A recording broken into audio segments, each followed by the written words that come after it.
Pretty in pink. I'm in High Park. We are now just days away from the peak cherry blossom bloom. However, experts are warning that this beloved Toronto springtime tradition is at risk of literally withering away. Why? Well, the average lifespan for a cherry blossom tree is around 25 to 40 years, but the vast majority of trees here in High Park are originals, meaning they're close to 60 years old, and the folks at the High Park Nature Center say the trees are really starting to show their age.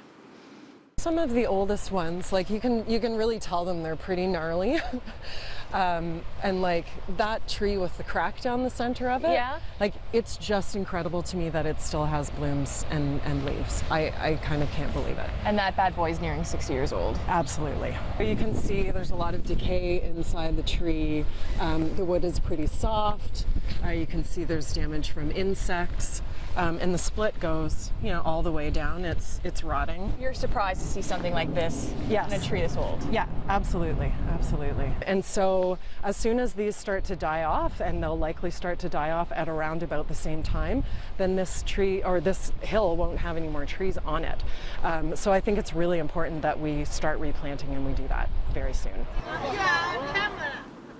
The trees were a gift from the Japanese government in 1959, but right now the city says it has no concrete plans to replace them, opting to wait for another donation of some form. Now, the last planting was in 2006 when just 14 trees were replaced. The city adding today in a statement, while we have not lost a single tree since our last planting in 2006, we know that we need a proactive plan for maintaining and growing the aging grove of cherry trees that bring us the blossoms every spring. So the new trees will eventually need to be replaced, but bringing them all in one batch would have a drastic or create a drastic change or look to High Park, and potentially for decades to come. That's probably one of the trees that was planted in 2006 or around about, so about 10 or 11 years old. So there's about a 50-year age difference between the two. We definitely won't see the big, fluffy white clouds of blooms that we see now. If it were peak bloom right now, basically the canopy across the Cherry Hill Road there would close over, and it just looks like you're in the clouds.